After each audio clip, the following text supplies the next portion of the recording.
Bom dia, galera. Galera do YouTube, Facebook, todo mundo aí.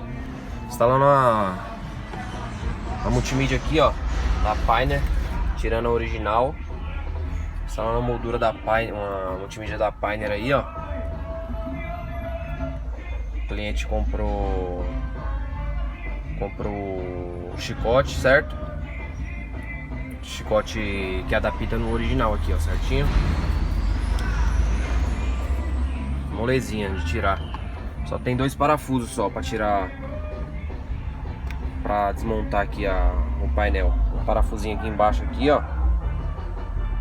E o outro é do outro lado, é aqui embaixo aqui também, ó. Do outro lado, certo? Não é bicho de sete cabeças não, pessoal. Instalando multimídia aí, ó. Aqui, ó. Fiz Portage 2014. Beleza? Bom dia, dá uma curtida aí, galera. Valeu!